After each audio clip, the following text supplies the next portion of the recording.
I think of, where my life would be if this didn't happen. And that is a terrifying thought. I'm so thankful for the stroke. There are a lot of people that do not like me saying that because they go, oh no, it's awful, I wish it wouldn't have happened to you. I'm like, no, I'm thankful. Basically, I wasn't feeling well. It was my weekend to have my boys. I went home, had a nap before dinner, and if they wouldn't have woken me up telling me they were hungry, then I might have stayed asleep. It wasn't until I think probably about 12 to 13 years old that I started having symptoms. They started very faintly, where I would just have repeated migraines until about 17, 18 years old, and they started to become very consistent, where they would be almost every day to every other day, and the severity would be so bad that I wouldn't be able to get out of bed. I would often have to call in sick to work or not go to school. And then by the time I hit my 20s is when I started to have a lot of vision loss. And then near the end I would get hand tremors, where my hands would shake quite a bit and I couldn't hold, say, like a glass of water properly without the water being visibly shaking. And then that's when I was diagnosed. I think it was 10 days after they were getting ready to send me home, and I had been trying to tell somebody for a couple days leading up to it that the back of my head was leaking, like the back of my pillow was wet. So then they sent an intern in, and unfortunately I'd never had stitches before. I was a little bit nervous. I was by myself. The guy said, oh, we'll freeze it. We'll just stitch that area up. You'll be fine. The freezing did what it was supposed to do. It followed, there was a hole. That's why the CSF fluid was leaking. There was a hole in my brain. So the freezing followed that hole, went straight to my brain, and shut my systems down. Cold blue. The meningioma tumor typically is on the outside, where it had my optic nerve completely pinched up against the side of my skull. So it took them a little bit longer to remove all of the tumor around my optic nerve, and it was also wrapped around one of the arteries that supplies blood to the right side of my brain. So it was supposed to be 3 hours, ended up being about 8 hours, just due to how big it actually had gotten.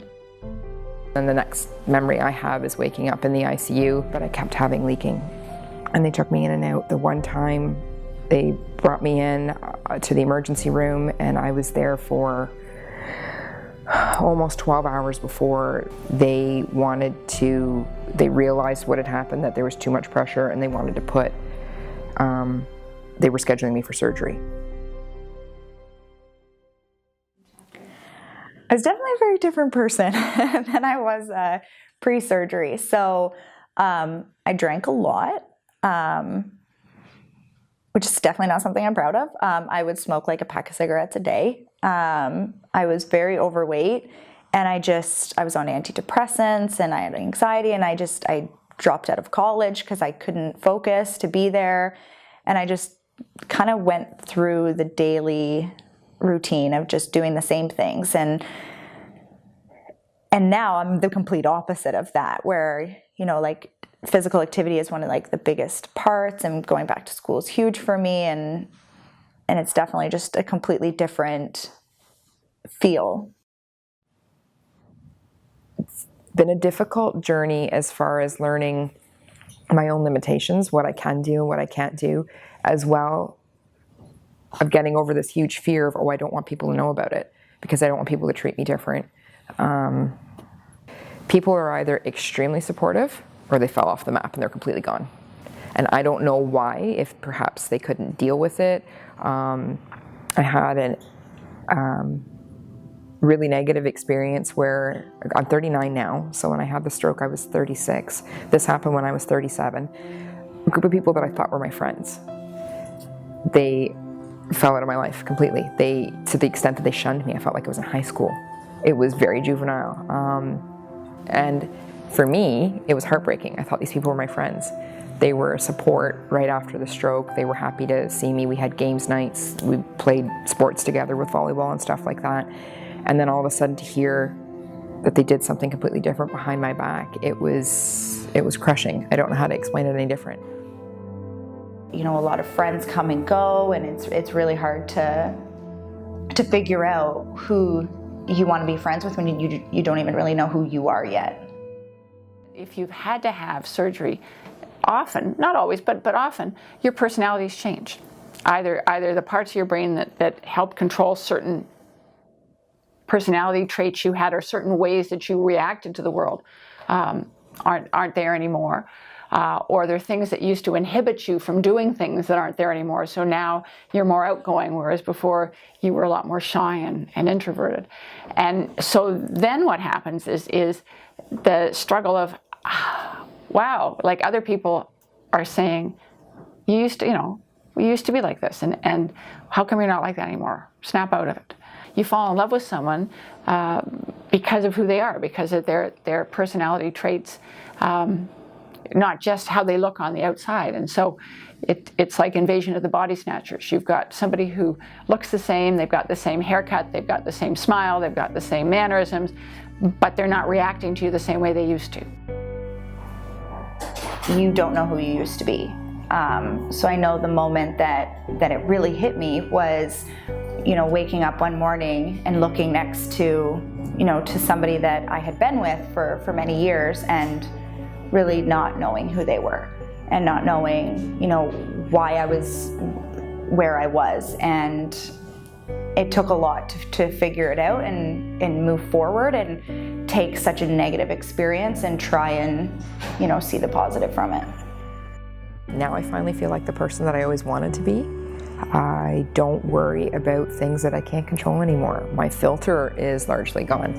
I've gotten very mixed reviews on that. People that are used to using me as a doormat, they can't anymore. So of course they're probably the people that fell out of my life because I wasn't serving their purpose anymore, and that's fine. It's been hard for people that are close to me because for almost 40 years they're used to Heidi this way, and now Heidi's that way. The brain determines who you are in terms of your personality, your cognitive abilities. It determines what you're good at. It determines what you're not good at. It defines how you're going to interact with other people. It defines your relationships.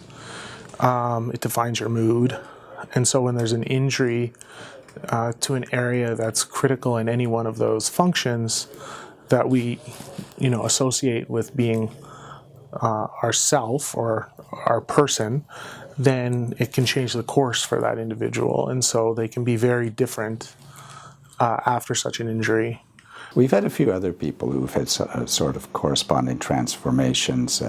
And again, it's sometimes hard to know whether it's the reaction to the stress of the illness or some sort of physical change in the brain related to the operation itself. One of the things for most people who've had a brain injury is you are going to be different. And so coming to terms with, this is who I am. So if you've lost some things you used to be able to do, or if you've lost friends you used to have, you do go through some of those stages of grief. I was completely on this end of the spectrum before the stroke, completely on this end after, and now I feel like I'm finally being the person that I kind of aspired to be before. They're at the point where they sort of said, okay, this is who I am, this is my new life, this is what I'm going to be. And so getting to that stage, it is a new life. It's not your old life. It doesn't mean that it's necessarily a bad life, it's just not the life you used to have. I feel that there's a lot of things that there's a big gap in my life, and that gap is what I'm trying to fill. And I think that's what a lot of people feel, is that when they were faced with it and they had their surgery and they were out for a certain period of time, there's that gap. You miss out on so many opportunities in life, and I feel now that I'm finally getting to fulfill those opportunities, getting to meet people in school and getting to make new friends and tell people that I have a brain injury and it's okay and it's who I am, and not have it a bad thing. I think that is one of the things that keeps me going. It keeps me excited to continue on and tell the story and keep telling people that you are going through a change, and although you are the same on the outside, them understanding that you aren't the same on the inside, and embracing you to bring out the best of that.